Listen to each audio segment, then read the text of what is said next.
moving on in our tour of the teacher access portion of FileMaker, we move to attendance. And again, you can use these tabs. We just click on the attendance tab and that will come up. Now off to the left, all of your classes will be listed, and these are all of my classes currently. Notice that the date will come up as the current date. It is August 6th.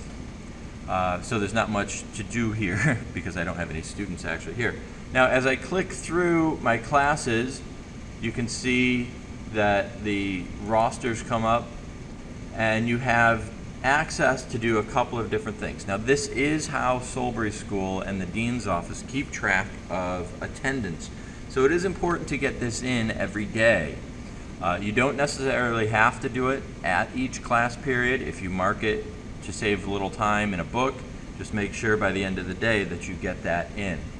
Now for any given class and any given student, what you do is you can click in. Let's say that Stasia here was absent on a given day. You just simply click absent, and if she happened to walk in a little later, let's say I took attendance at the beginning of class, if she happened to walk in a little later, I could change that by just using the cancel here, and it disappears, and just mark her as late instead. And that's true for anybody here. I can mark them all as I need to.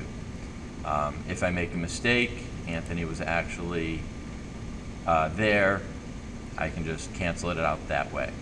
Now, one other thing, I'm going to get rid of these. One other thing you can do, if, like I say, it's important to do it daily, but if you forgot to do it yesterday, you can go back and add an absent for the previous day, or you can go back quite a ways. I'm not going to do that here because once I make that change, I can't undo that without the dean's help.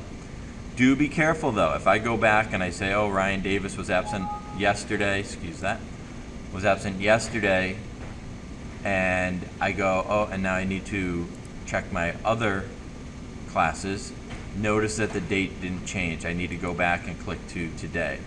So just be careful with that. And that's it for taking attendance. Now we'll move on to grades and end of the trimester information.